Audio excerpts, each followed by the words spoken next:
So again, thank you for coming. This afternoon's panel is going to be on the state and what the state is doing to really move forward the 6,000 units of supportive housing that the governor has committed to over the next 5 years. And just to recap, we all know that the governor at the State of the State in January announced a commitment to 20,000 supportive housing units over 15 years and 6,000 within the first 5 years. So that was something that was truly exciting for us, and I think we're all chomping at the bit to get started with developing those units. A little context before I introduce my esteemed panelists. About $2.6 billion for the 6,000 supported housing units. Of the 20,000 total, were about $2.6 million was allocated for the 6,000 new units, and about $1.96 billion of that is tied up in the MOU that is yet to be signed. But we're all waiting with bated breath for that to be signed, and we're going to make the positive assumption that it's going to be. But to that end, both OTDA and HCR have existing resources that they are putting forth to move the needle on development of supportive housing. And in addition, we have an MRT infusion of capital and for operating and services that is being used to develop supportive housing. And then finally, as Jamie announced this morning, and it has already come out, we have the new RFP for services and operating, and that's a huge move forward. So that's an exciting new thing for us. So today it's really going to be listening to our colleagues talk about what resources there are available to put a project together and move supportive housing development forward. So with that, let me introduce all of our panelists, and then I'm really going to hand it off to them because they know a lot more than I do. Directly to my left is Bret Garwood. He's the Senior Vice President for Multifamily Programs for New York State Homes and Community Renewal. He oversees multifamily housing programs for the agency. And previous to that, he was the Director of Business and Housing Development for the City of Rochester, where he oversaw the planning and implementation of the city's economic development, housing, and real estate functions. He has extensive experience in community development research and program management, beginning with the Rochester's Housing Council. So clearly he brings a wealth of expertise to this issue. To the left of Bret is another Bret, Bret Hebner. He is the Assistant Director of the Bureau of Housing. Bret is actually officially today with OMH. But funny thing happened on the way over here, too. But we thank Bret for keeping his former hat on for one more day. So I will talk to the President, even though we know it's a few hours late. Assistant Director for the Bureau of Housing and Support Services within the New York State Office of Temporary Disability Assistance, OTDA. Where he supervises the administration of HHAP, which we all consider essential, and it provides capital grants and loans principally to not-for-profit organizations to develop supportive housing for homeless individuals and families. HHAP, the appropriation for HHAP, and that's outside of the MOU, is $63 million. And in addition to approximately 40 projects in development, HHAP is responsible for oversight of over 360 operational projects. So Bret was with OTDA for 15 years, formerly supervising the asset management unit for 8 years, and then overseeing the merge of capital development and asset management functions of HHAP in 2012. Again, a ton of experience. Originally, Liz Misa was going to join us, but she was unable to come. But we are delighted to have Denard Cummings here with us. Denard is the director. This is a mouthful. I'm not going to screw this up. Denard is the director of the Bureau of Housing and Partnership for Long-Term Care within the Office of Health Insurance Programs, Division of Long-Term Care at the New York State Department of Health. I'm gonna quiz Preferably people not on a that car. later. He has 14 years of experience and service within the New York State government with policy development experience in human services, juvenile justice, higher education and health, and currently he oversees the Bureau of Housing and Partnership for Long-Term Care, which has primary overview of all supportive housing initiatives administered by the Division of Long-Term Care and the administration of New York State Partnership for Long-Term Care program. So, finally, Mr. Cummings works closely with the New York State's Deputy Director of Medicaid to coordinate, implement, and develop supportive housing solutions for the Medicaid Redesign Team Supportive Housing Work Group. So, as we all know, Medicaid redesign money is integral to the development and operation of supportive housing, so we look forward to hearing from Denard. And last but certainly not least, Moira Tashjian is the Associate Commissioner of Adult Community Care. The Office of Mental Health Housing portfolio consists of more than 40,000 units of housing located in New York State. And Moira has worked in public service both on local and state levels, providing oversight and development for housing, care coordination programs, and assisted outpatient treatment. She's been with OMH since 2001, and she has 18 years of experience working in the housing industry for regional nonprofit organizations prior to OMH. So there we have our four panelists, and now we know why we're going to get a wealth of information as everybody takes turns talking. So with that, I'm going to hand it off to Bret Garwood, and we'll go through all of the panelists and make sure that we have time for your questions. Okay, but first I've been told I have to move down once for reasons I don't understand. Oh, okay. So now we can be seen. Thank you. It's a pleasure to be here. That's a very kind introduction. I think I want to start by saying, I've been here with the state of New York for about 2.5 years, and it's a pleasure to be on this panel where we're presenting kind of an interagency point of view of working on supportive housing and dealing with the issue of homelessness, because I think one of the great pleasures of my time so far at the state has been able to work so closely with the other agencies involved in housing and dealing with supportive housing needs in the state. And it's remarkable how such a big organization as the state works so well together between all these agencies. And I've definitely enjoyed and leveraged the relationships of all my companions at HCR with their long-term and established relationships with the people on this panel and others. So I think part of the reason that we're here today is because SHINI members and the people in this audience have demonstrated the real ability to deliver high-quality responses to housing. And another reason is because of the great work of my colleagues at the state, which it's been a pleasure to do. So with that, I think I'm repeating a little bit today from other things. But, I don't know if it's going to work. Oh, I'm hitting the wrong, I'm got it, I just hitting the wrong button. User error, exactly. So anyway, a very quick update on the housing plan. We've talked about this, you heard from Commissioner Rubin earlier today.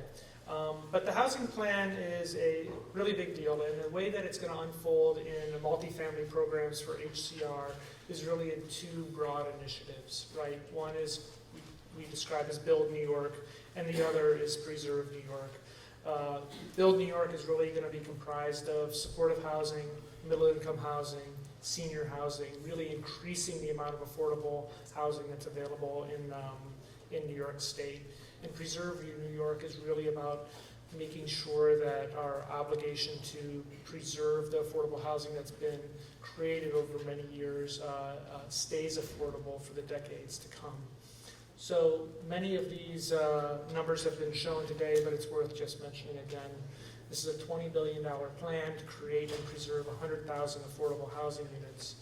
We generally describe that about half of those units are going to be preservation and half will be for new construction and geographically distributed across the state. But of course, everybody here is most interested in the commitment to develop 6,000 units over the next 5 years, which is a substantial increase from what's been developed recently, but I believe achievable if we all work together. So the good news is that the money is available. It's been approved by the budget, and as everybody's heard several times today, we just need to get the MOU signed and we can get rolling. But even before we get the MOU signed, we've really worked hard at HCR to try to make sure that our existing programs continue and that we can get a jump start on our effort to help develop 6,000 units over the next 5 years. So we've done that by refining a bit our approach to developing affordable housing and offering our financing. One of the things we want to accomplish is some efficiencies, giving clear direction on how to work with the agency, making it easier to understand what our different programs can provide to a project. And so we are appreciative of this opportunity to give kind of an overview of our financing approach. And I'll just kind of go through these bullets real quick. One thing that I think people, I hope, appreciate about the agency, we really work hard to make sure that this is true, is that we really want to provide flexibility for developers to consider a lot of different options for a site. You know, we serve the whole state, right? New York City, Long Island, Westchester, Hudson Valley, upstate, rural areas, suburban areas, urban areas, some very distressed neighborhoods, some very robust communities in terms of economic vitality. So it's really hard to provide like the program or the single term sheet that will meet the needs of every location that you will be involved in dealing with. So we really like to provide for the market and site-specific needs of a project. And we do that by making a variety of programs and resources available that you can mix and match and understand so that you can do right by the project for its location.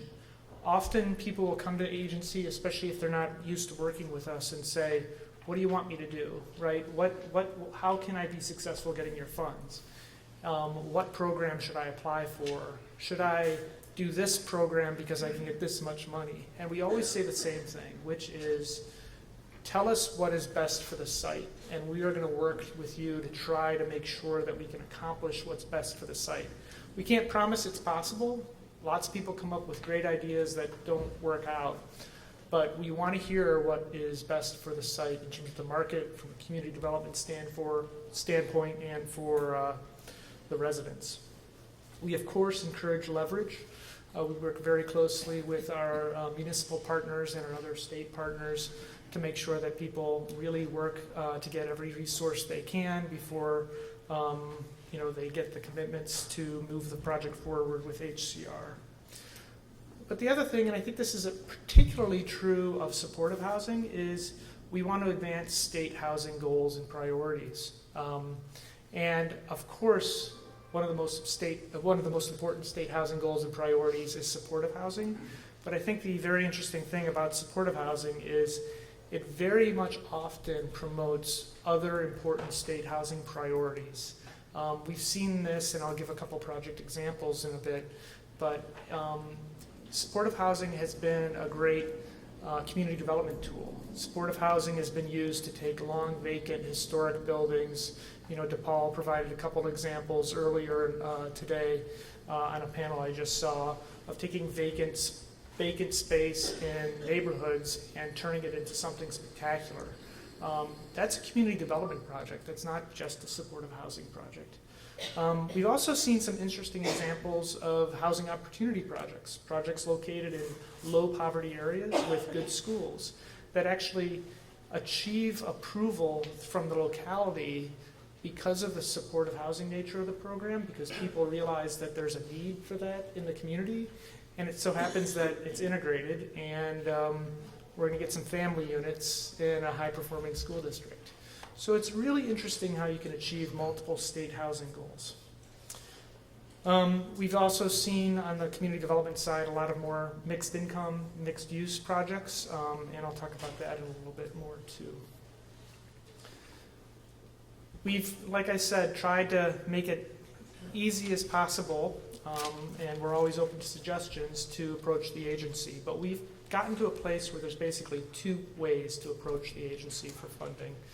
One is the a unified funding application, which is primarily associated with our 9% tax credit program, and the other is our open window request for proposal, which is primarily associated with our tax-exempt bonds and 4% tax credit programs. Within those two RFPs, really all of our resources exist, and you have access to mix and match the variety of resources to make your project work. We, of course, talk a lot about which path you should go to.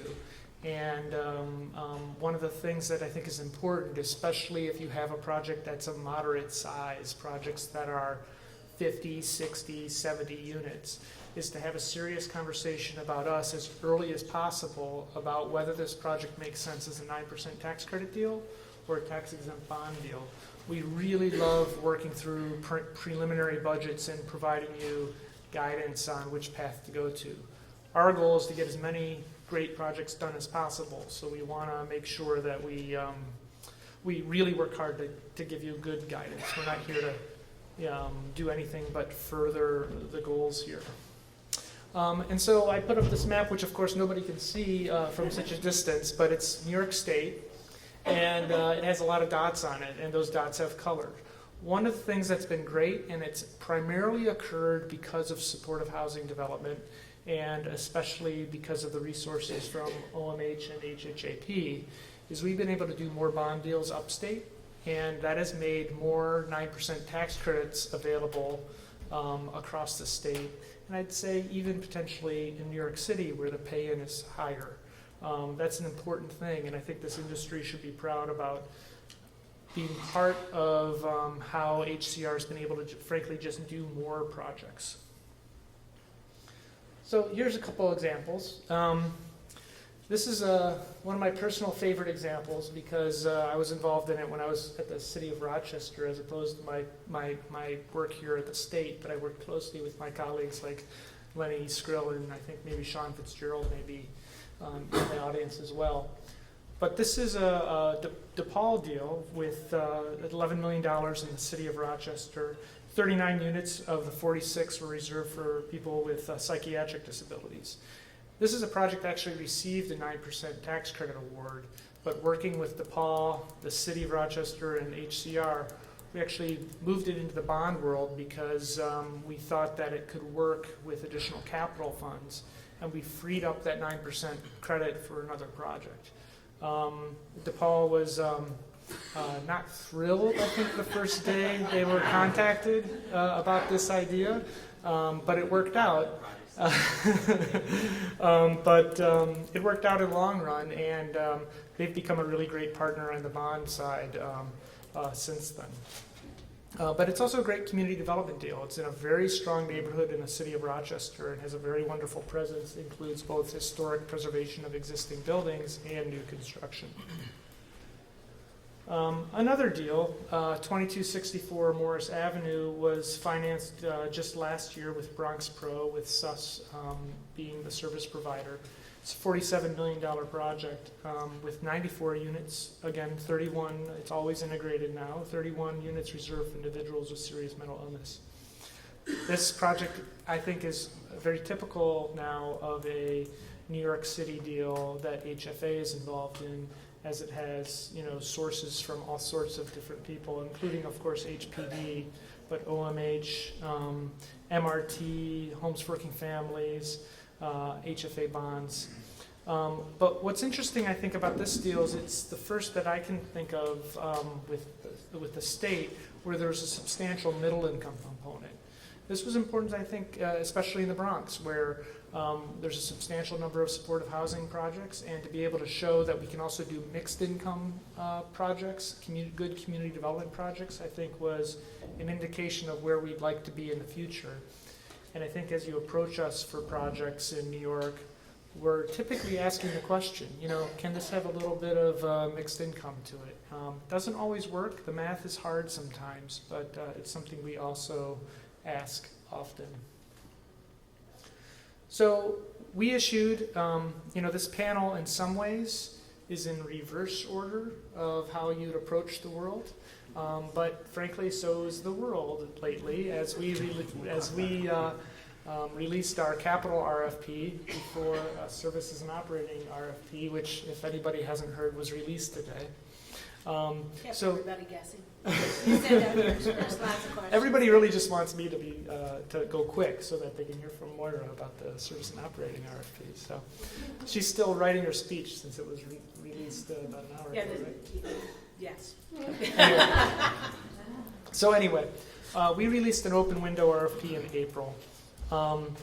And one of the things I want to make sure people know is that there's still an opportunity to participate in workshops. You can hear some of what you've heard today, but the 2-hour version of it with my colleagues at 641 Lexington Avenue.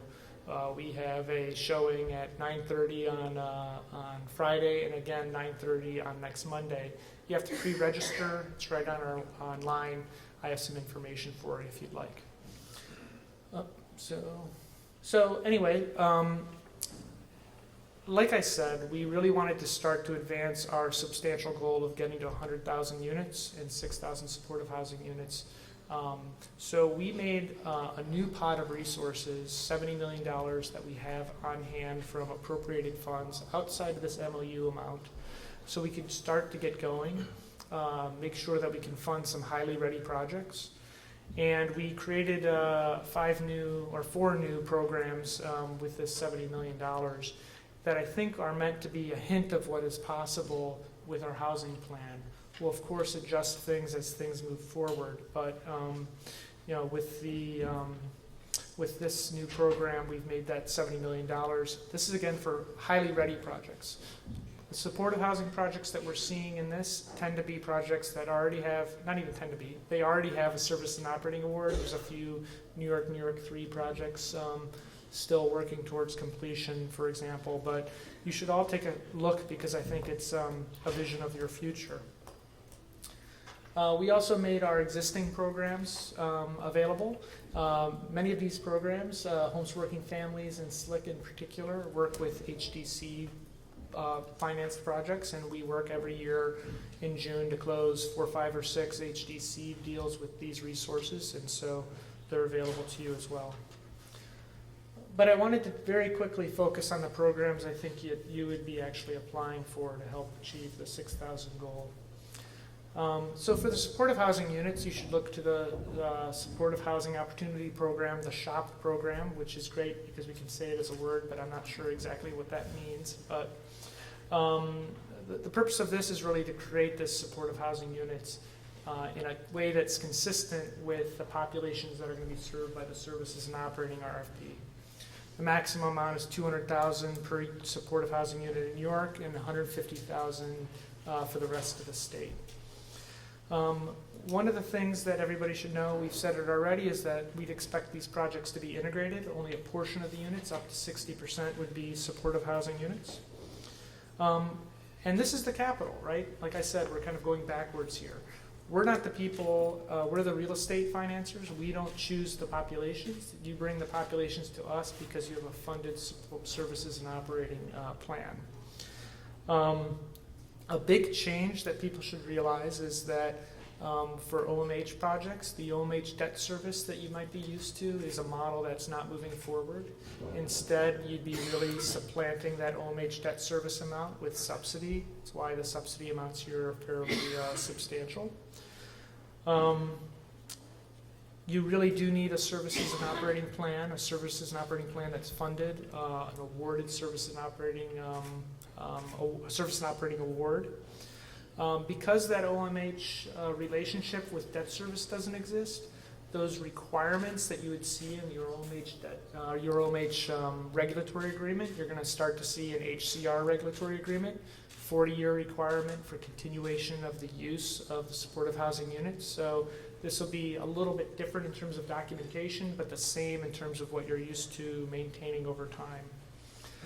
Another important thing to note as you prepare for finding services funds is we want to make sure that we can underwrite to a budget that works. So as you put together a services and operating plan, you need to make sure that you work to get enough operating funds to at least support the operating costs attributable to a unit, and be at least to a 50% AMI rent that we can underwrite to.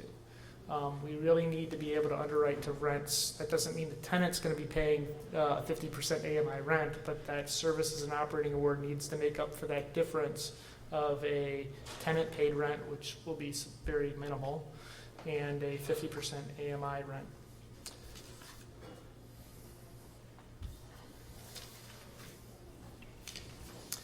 Because all the projects are integrated, you are going to see, you're going to pair shop with, moving backwards, that's my problem.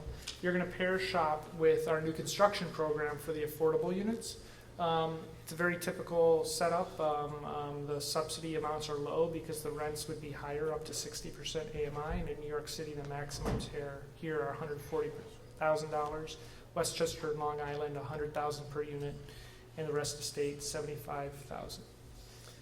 I also want to just very quickly show where to start to look to put together deals that are going to have some of these community development impacts that we talked about.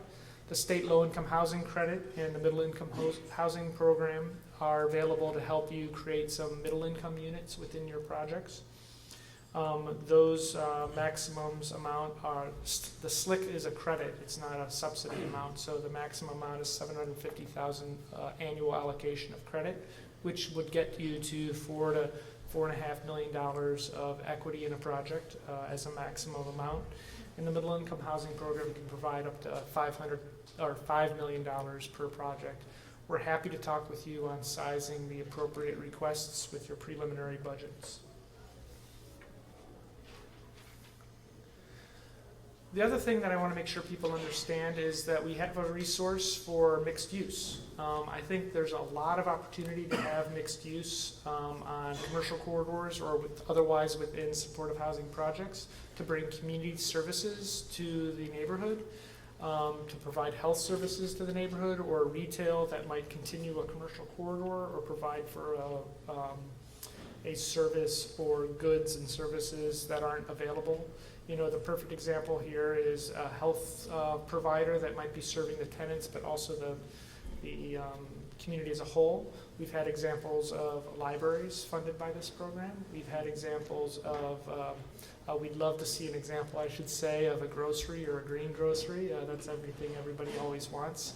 But we're open to real suggestions. This helps you provide a below market rent to a service provider or a retail that would otherwise not be able to come to that location. And that's my quick summary. Thank you. I have to. Do we introduce?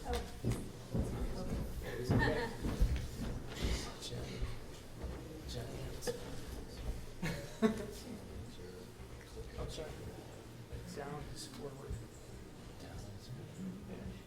Thus the confusion.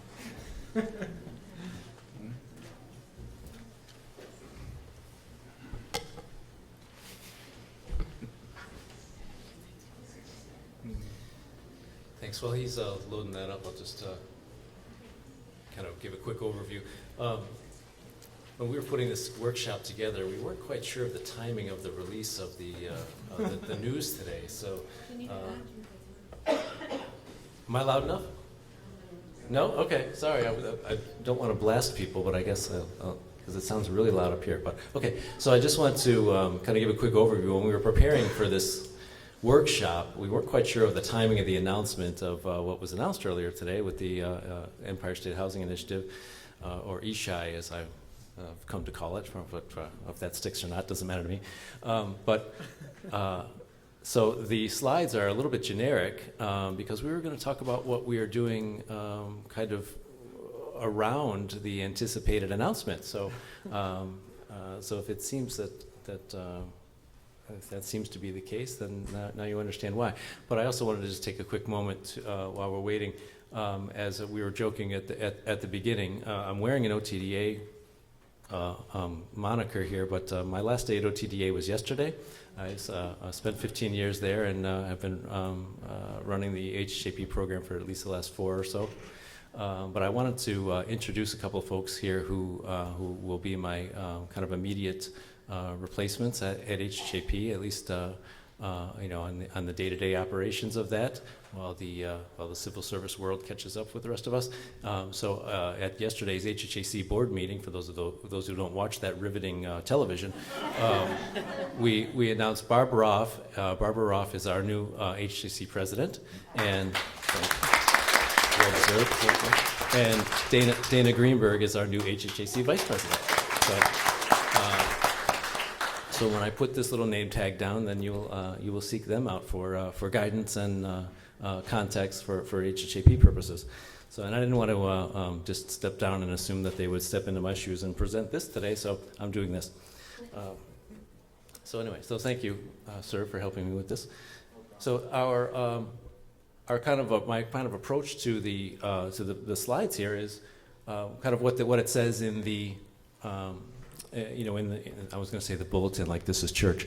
No, the in your guidebook, your workshop description about the programs that we offer. So for those of you who aren't familiar with HHAP, I'm going to run through these fairly quickly, and what you will notice is that I've put some little pictures of some sample projects along the way, and at the end I just put a few example projects because the theme of the workshop, and obviously the way that we get these projects done is through interagency collaboration, and not just at the state level, although we have our little workshop here on the 20,000 units, and we had a workshop earlier on the city's 15,000 units. There's incredible overlap between the city and the state, as you can imagine.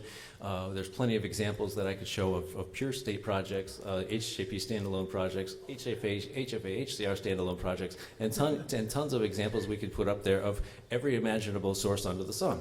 So I tried to give a overview just to kind of whet your appetite for those of you who are not familiar with the way kind of projects get put together. But under the theme of the approach that the state is taking to 20,000 units, well, here's the approach. I think the approach is the interagency collaboration, and I think that should ring true with just about every project that those of you who are experienced with development can attest to. So I don't think I'll read that to you. I think I've rambled on long enough that you could have glanced over that. That's kind of a summary of the program. So again, as Brenda mentioned, we did get outside of the MOU, the famed MOU. We did get a straight appropriation for the. Is it the third year, ladies? The third year in a row of $63 million. It reads 63.5, but the half is supposedly for administrative purposes. So the $63 million is available to award in this year's budget. And as I'll indicate a little clearer later on, that is on the street. When we released last year's RFP, the 15-16 RFP, we began accepting proposals on May 29th of 2015. We haven't shut down. So we've been seeing a bit of a dearth in applications, not to create work for you ladies, but we've been seeing a little bit of a dearth in applications, and I'm wondering if it's because we haven't shouted it from the rooftop. So we're open for business, rooftop notwithstanding. But we've not shut down the RFP, and we are making available the $63 million on a continuous basis. And I would encourage you to apply and to submit a concept paper before that, as I'll describe in a moment. But in addition to our $63 million, we anticipate, and this is part of the MOU, we anticipate an additional $10 million, as has been, again, the pattern for the last few years, of a Medicaid redesign team capital as well, being allocated to be procured through the HHAP RFP. Same RFP. Every MRT project that is eligible for MRT, based on the fact that it's for homeless singles that are high-cost Medicaid users, is also eligible for HHAP. So it's a matter of just the same application, just distinguishing that it is MRT and the reasons behind that. There's a section in the RFP about that, and we work with Denard and the folks at DOH to determine whether or not that project is in fact eligible and a good fit for the MRT dollars when those become available when the MOU is established. Okay, so I'm just mentioning really quickly the services dollars that were also appropriated through and are being are being funded through OTDA. Night shift. Just began a five-year term for contracts that were subject from an RFP that was released last year. But as we saw last year, that doesn't mean you have to wait 5 years necessarily. This kind of depends on the appropriations, because we're in the third or fourth year. Was it fourth year last year? Fourth year of a 5-year term last year, and the legislature, blessed us with an additional appropriation, and so we re-procured the entire night shift amount to make those dollars available. So that is the kind of entire pot there, not just the night shift pot. The legislature has given us the flexibility to kind of shift between those three programs that you see listed there. All right, so again, this what you see on the left is the basics of the program. What you see on the right in these slides is kind of example projects that we'll just kind of touch on along the way. Again, to give you an overview of kind of what we do. Obviously, it's a capital program. Obviously, it's strictly for homeless tenants. The rents have to be affordable, and services are integral as the basis of the program. As will be described in the Ishai presentation, we're focused on collaborating with and a demonstration of need that's based primarily on continuum of care data. Obviously, if the population is not captured by the COC, or you're not in a county, which I can't imagine applies to anyone in this room, but in a county that doesn't have a COC, then there's other options to establish the need, but it has to respond to a community-identified housing need. And so the project on the right is a kind of a neat example where it's primarily with city funds and HHAP as well. So the Sugarhill Project is kind of a neat design, and it was basically 3 condominiums that were developed. One for the housing of 125 units, where 25 of them were HHAP, and the other 2 condominiums, so to speak, were the parking garage and this wonderful children's museum that they developed through New Market tax credits and some other resources there. So at the other end of the spectrum is this cute little project in Saratoga, which is a 12-unit transitional project for a homeless youth. That's an HHAP standalone. So I think the message I'm trying to not so subtly give is that it's an extremely flexible program. We do all kinds of different types of housing, and it again responds to it's responsive, it's scalable to community need, it's responsive to community need, and that's why. And thank you for the comment, Brenda, but that's why we feel that it's such an important program. What am I doing? I'm doing something different than I should be. Okay, there we go. So again, eligible costs are fairly obvious, but the important part of the slide is the picture next to it, which is one during construction and the finished product of another interesting project in Tompkins County. That's copper that they're putting on the side of it that was later patinaed, and you're not really getting quite the benefit of the beauty of the project in that dark picture. But it's 14 units for individuals and families who have substance abuse issues in Ithaca. These are folks coming out of the shelter system in Ithaca.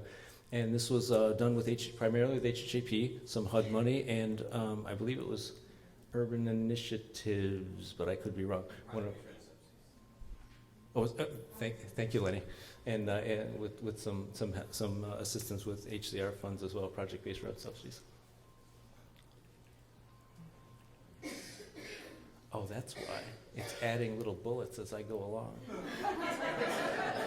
It's very tricky. Okay, so again, broad range of populations, and just about anything you can imagine under the umbrella of a homeless housing project. And these populations you're going to see are very much reflective of what's expected in the Ishai RFP, and there may be something to that. I don't know. So don't gray that out. So as I indicated earlier, we've been I'm not very good at these things, I guess.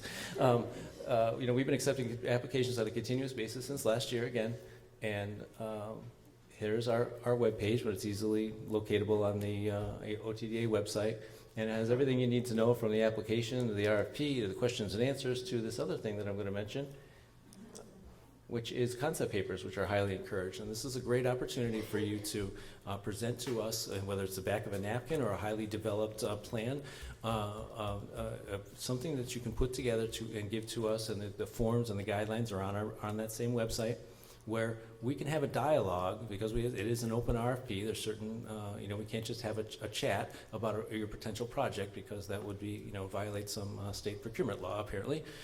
So we need to have a concept paper, so we have a record of the interaction, and that gives us an opportunity to have a dialogue about what your plans are, and get specific feedback to help you kind of put your best foot forward, because the nature of our RFP is that you may apply for the same project twice within any fiscal year. So we don't like to say no. We like to develop projects and not waste your time or ours, but much more importantly, your resources and time. So we want to give you that feedback so that you can maximize your score on the first time through. I think I said all that. Okay, so let's talk a little bit about projects here. So I'm going to give a quick walk through a few more slides on example projects. And what I've tried to, again, the theme here is that these projects involve every agency represented at this table in one project or another. This is I believe, the first upstate MRT project that was completed. It's called Sun House. It was developed in Rochester, 21-unit project. We were able to kind of swap out HHAP money for MRT money in the first year that was made available. And again, it was done in collaboration with HCR and some city money and NYSERDA, and it gives you a sense of that kind of combination of funding sources there. And kind of another population, another type of approach here in Suffolk County. This is a concern for independent living project called Liberty Village. It was developed on the former, I can't remember what branch of what branch was that? Was it? I don't remember, Army or one of the military base anyway, where they actually had decommissioned missile silos on the site and whatever. But it was a very interesting side note. But yeah, so you can see there's a different mix of funding there with HCR, OMH, HJP, Federal Home Loan Bank, Suffolk County. So even when we have kind of this consolidation going on of state resources, you still, in order to develop these projects, there's still, Federal Home Loan Bank, there's still private funding, there's still local funding in many cases, and so it takes, a variety of these sources to kind of put a project together, and that's kind of the lesson there. So here's another MRT project that we developed in Erie County. This is for folks who are street homeless, women who have histories of sexual abuse, and are that they worked with for years in their street outreach to try to develop that trust in order to bring them into this type of housing. And it's just a therapeutic model. Clearly, high need and high service need type of services-rich approach here, and it was a clear eligible project in our minds for MRT funds, and with a little help from HUD and Federal Home Loan Bank as well. All right, the other end of the spectrum, Campbell Gardens. For those of you who are not familiar with it, it's a beautiful, very large-scale project in Brooklyn. Primarily HFA and HPD funds, but also some HHAP, Federal Home Loan Bank, NYSERDA, Brooklyn Borough President. So again, private, local, state funds in collaboration. I'm getting newer and newer projects as we go along here. This is the Creston Avenue Residents, Volunteers of America. This was HFA's first MRT project, I believe. So both MRT and tax credits through HFA, Federal Home Loan Bank, HHAP. This is a 66-unit project where 45 units were for New York 3 eligible households. again, I think I'm probably prattling on here, but you get the idea that there's a variety of different combinations that are necessary in order to get these projects done. So the Seidel is, we're actually going to go to an opening, I think, next week on that. This is a CUCS, and again, I think you can get a sense for the variety of projects and funding sources that are necessary. So I'll stop carrying on, and I'll put Dana and Barb's contact information up there just for good measure.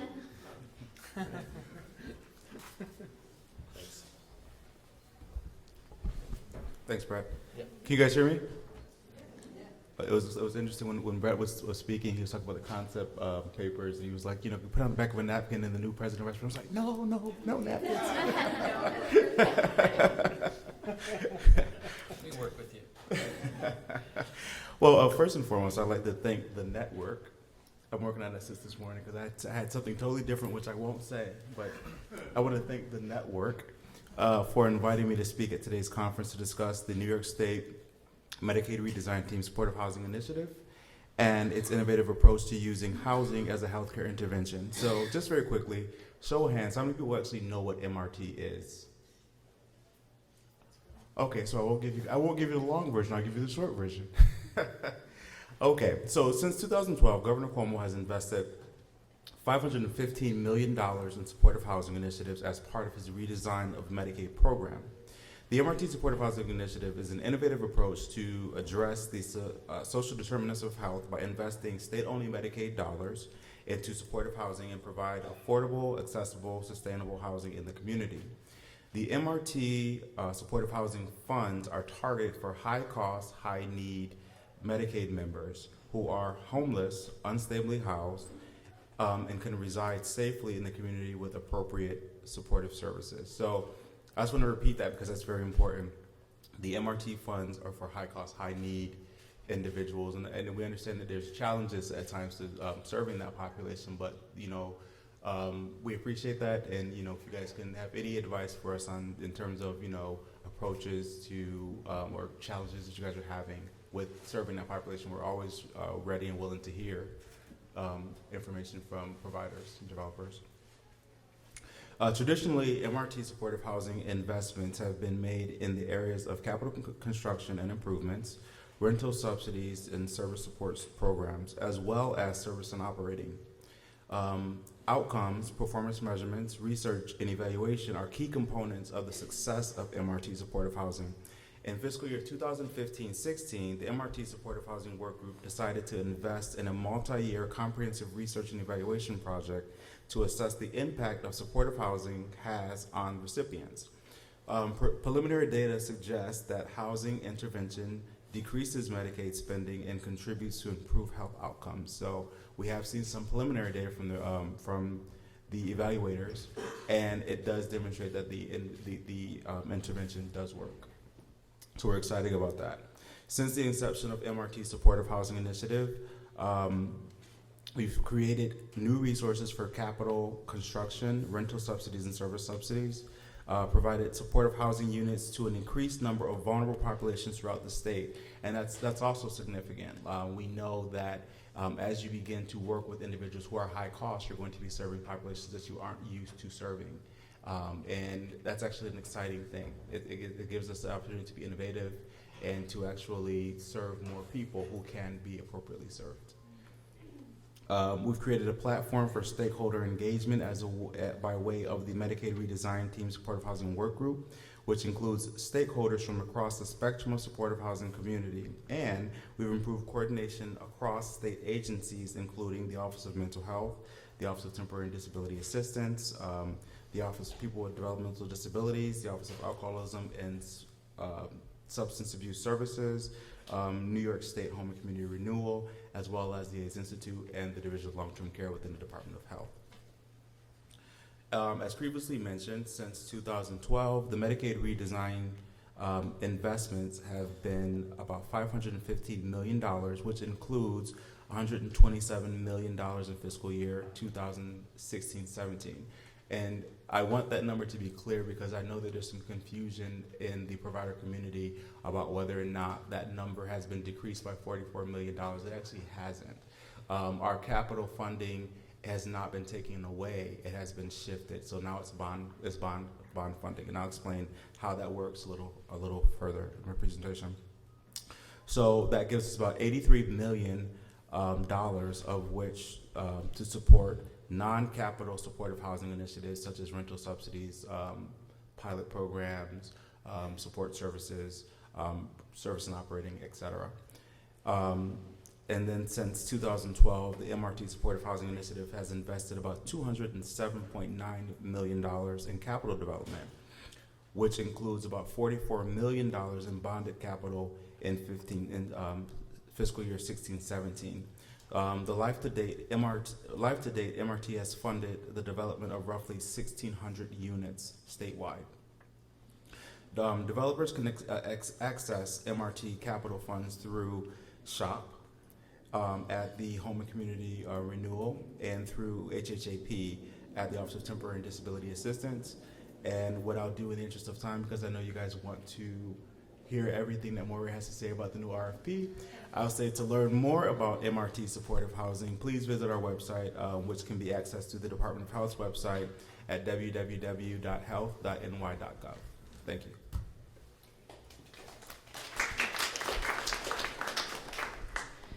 Wow, it's been quite a day. At least we've had a lot of running around and a lot of excitement going on here today.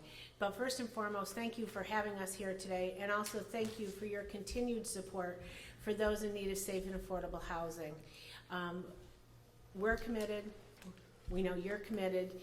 And so I didn't know what to talk about, OMH, what we're doing, or about the service and operating RFP. And I was lucky enough that I'm able to talk about that RFP. I sit here representing the Office of Mental Health, but I also represent 8 other agencies because I was fortunate to pull together, be part of a group that was pulled together, I should say, under the direction and leadership of the governor, an 9-agency interagency work group, different from the interagency council. Okay, this work group consisted of my colleagues here, but also, I want to make sure I have everybody, OASIS, AIDS Institute, OPWDD, the Office for the Prevention of Domestic Violence, and the Office of Children and Family Services. I think I've got them all. Did it count for me? Thank you. We've been meeting together for months, many, many months, a couple of times a month. And the goal was to pull together a collaborative RFP, not one for OMH, not one for OASIS, not one for OPDV, but one for the state of New York. And I think we've succeeded. It was quite a journey. One of the first things we learned is we all speak a different language but mean the same thing. So you will find in the back of the RFP when you read it a glossary, because that was one of our growth experiences. Well, what does that mean for you? Because this is what it means for me. We use the same words, but they mean different things. So now they mean the same thing everywhere, and you can look it up in the glossary. So if you have a question about it. So as I said, we were all pulled together. We've put together this very comprehensive service and operating RFP. It will serve individuals that are chronically homeless, but also individuals who have disabling condition, are homeless, have disabling and life challenges. Okay? Individuals with serious mental illness, substance abuse disorders, individuals diagnosed with HIV, victims and survivors of domestic violence, military service with disabilities, and that does also include veterans that have not been discharged with an honorable status. As I said, chronic homelessness is certainly first and foremost in many areas. Youth and young adult who left foster care within 5 years of within the prior 5 years, and who were in foster care over the age of 16. Sorry about that. Homeless young adult, 18 to 25 years old.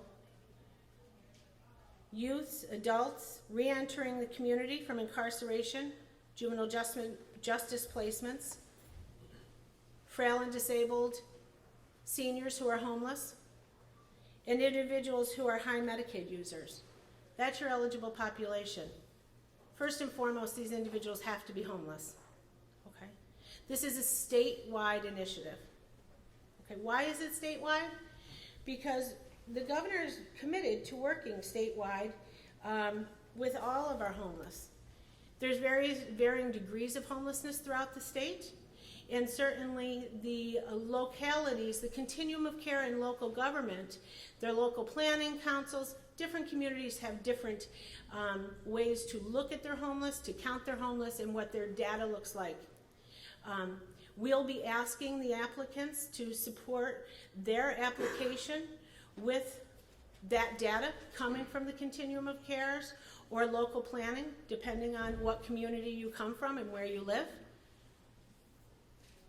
We are going to be having a webinar on the 14th of June, and I invite everyone to attend that, certainly. How are these proposals going to be scored? Is it going to be divided based on population? No. There is not a population set aside for each group of individuals. As I said, it's a comprehensive statewide initiative. It's not based on population divisions and set-asides, as in the past have been done. That's why we all issued our own RFP. This same group, the same interagency group, we will come together. We're going to be really good friends. Okay. And we will score these proposals together. We will read them together. We will score them together. We will be together a lot. Because, we know you have a 45-day, I think, turnaround. We will have a 45-day turnaround back to you to make the awards. Okay? One of the questions that people have already asked is, what is the funding amount? What can we ask for? The applicant can ask for up to $25,000 per unit for the service and operating expenses for that unit. That is more than we've rolled out in any of our programs before. So that would be for, again, just the service and operating, not your rental cost, at $25,000 a unit.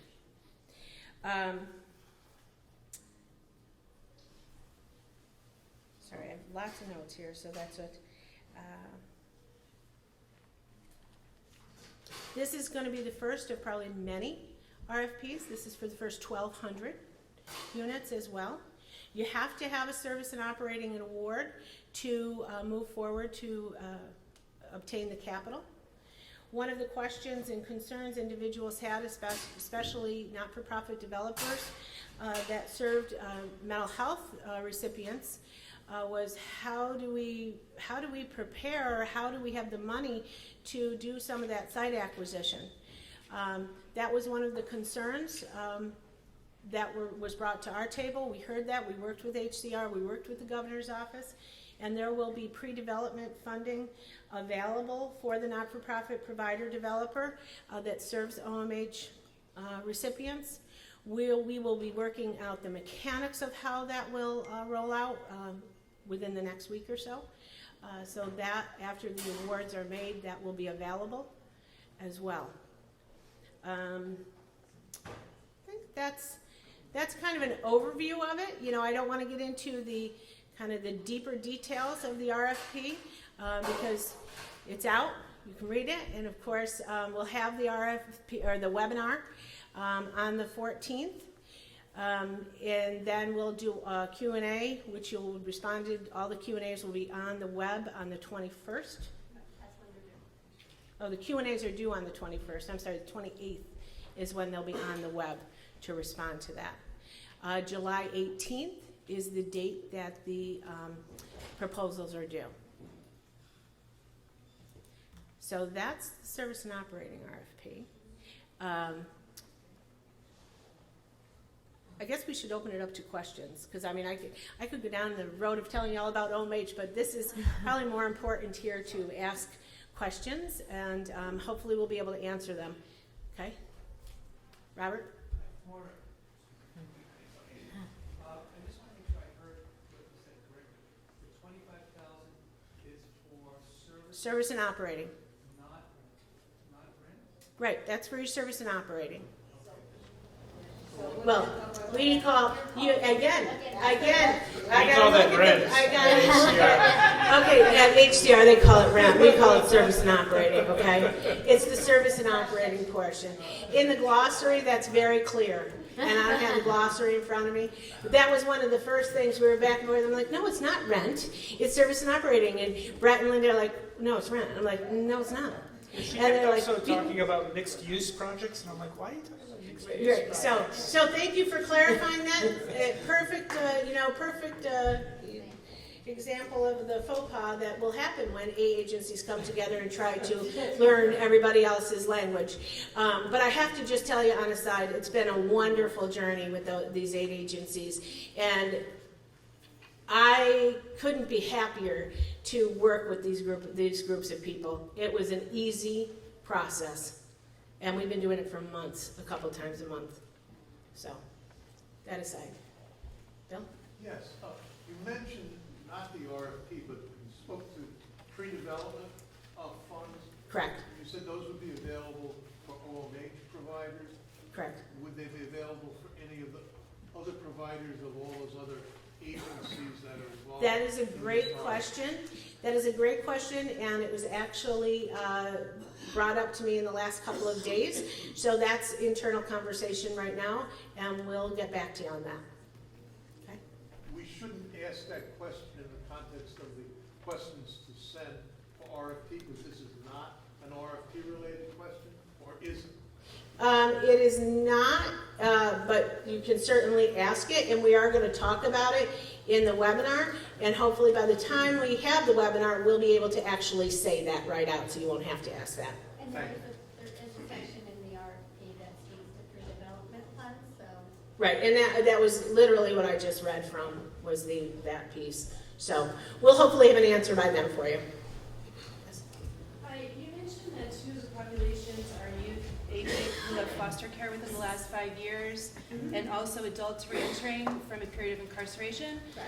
Can you remind us, in order to qualify as homeless in the OMH definition, can they be coming directly from either prison or foster care and still be considered homeless and qualifying population? Yes, Or does it first of all, have it's to not be an the OMH definition, it's Okay. New York State definition. Okay. And in the glossary, you'll have you look at the RFP, you look at the very specific definition in that glossary, okay? And I that don't want to misspeak here, I don't have it in front of me, but this was a state-decided definition, not an OMH. And you'll notice that in the SHOP program definition, it's the exact same definition. so that's where I find verified homelessness. Correct. Qualifying as homeless. Correct. And just in the glossary of the RFP. Okay. Yes. How will referral of residents in New York City work? To the extent your definitions are different than New York City's, will there be a kind of separate 2010 process for the state? That's, again, that is something we're continuing to work out. And again, by the time the Q&As come to fruition, we will have that answer for you. Yes. You mentioned that OPWDD was part of the group. Are they going to have capital funding in this? No, they aren't, but they were part of our interagency work group. Will they have another RFP out for OPWDD? I don't know, I can't speak for them, but I do know that they are one of our partners. And although they did not receive the service and operating work capital with us, they were certainly a supportive and productive member of our group. The OPWDD capital is often paired with HCR's existing programs, our new construction program, our 9% tax credit program, Homes Working Families Housing Trust Fund. So those types of projects can continue with our existing programs.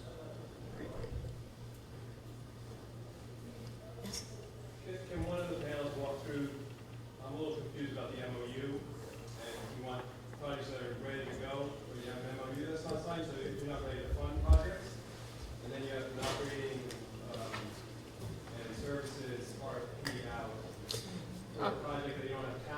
I'll take a whack at it.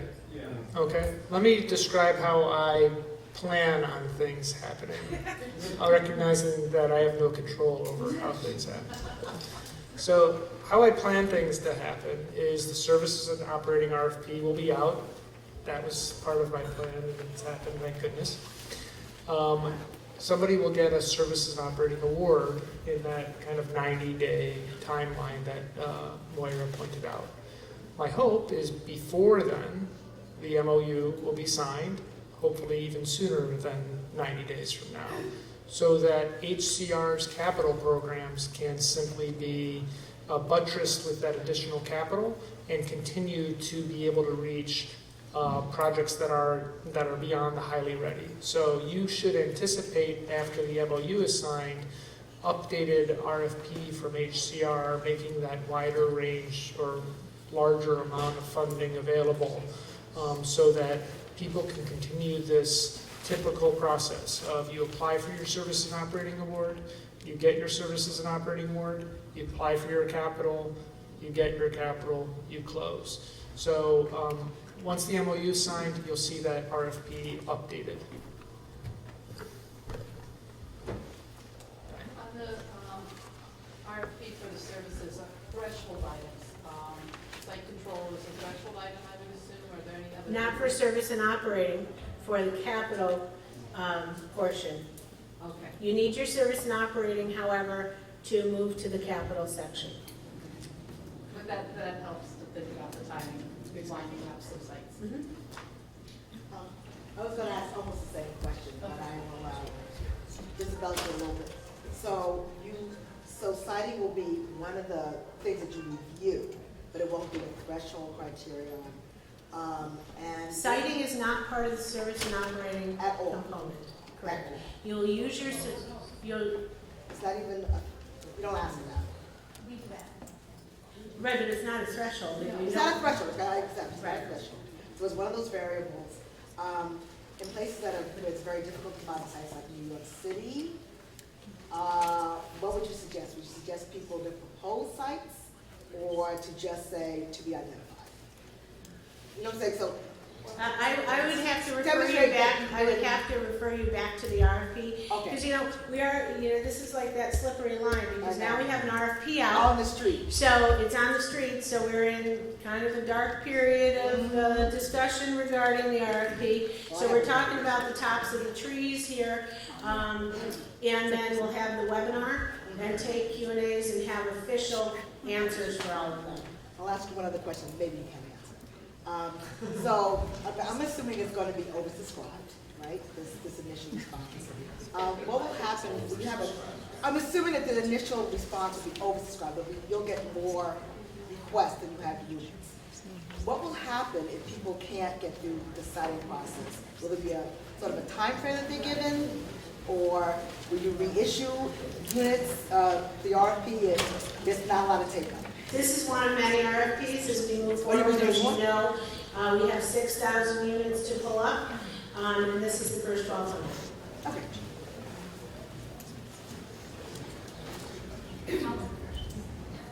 Yes, I think to the question, someone applies for an award, let's say they get the award. How long do they have to get the capital lined up? And then, like, do they lose the award if they don't? Right, I have to refer you back to the RFP on that. And again, I really, really strongly recommend that people attend the webinar on the 14th.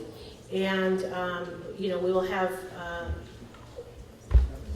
more, right, and the questions and answers will be published.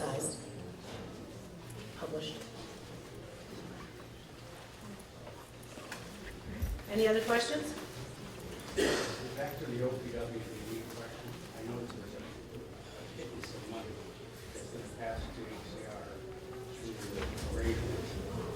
Given that New York State is threatened with the homestead issue or providing at least integrated settings, why is there no OPW involvement in any of these other funding sources? So why is MRT not available for folks who are heavy users of Medicaid and read all the other qualifications. Oh, actually, within the MRC program, we actually do have an OPWDD program that we fund through MRT. So,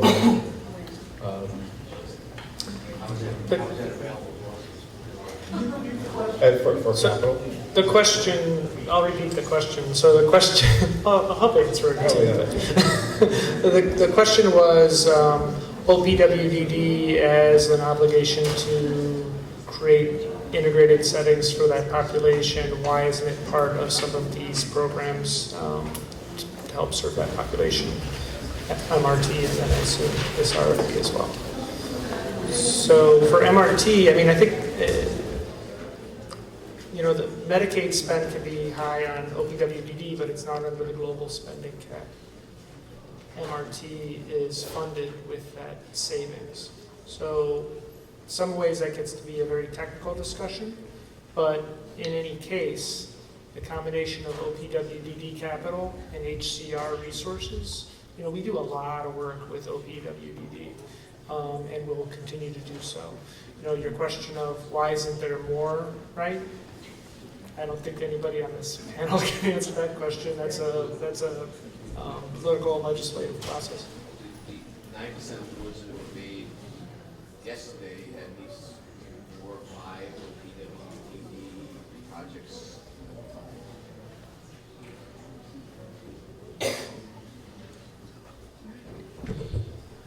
Any further questions?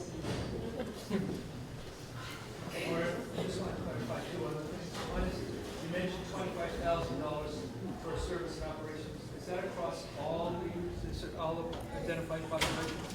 Yes. So it's not pro rata per population? Right. Okay. Second is, and I don't know if there are any bank reps here, but for 9% deals in particular, will you be able to write a letter for 15 years?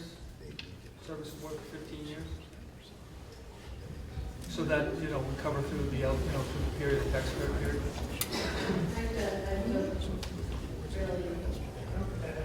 It doesn't happen now.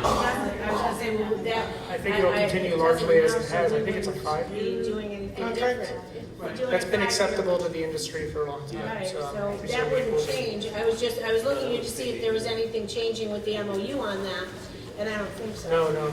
So, thanks, as always. It should continue as it is now. Yeah.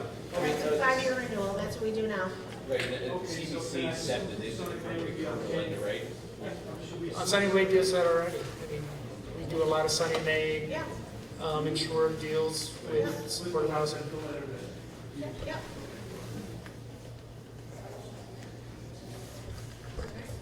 And going once, going twice. All right, I hope you're all at the webinar.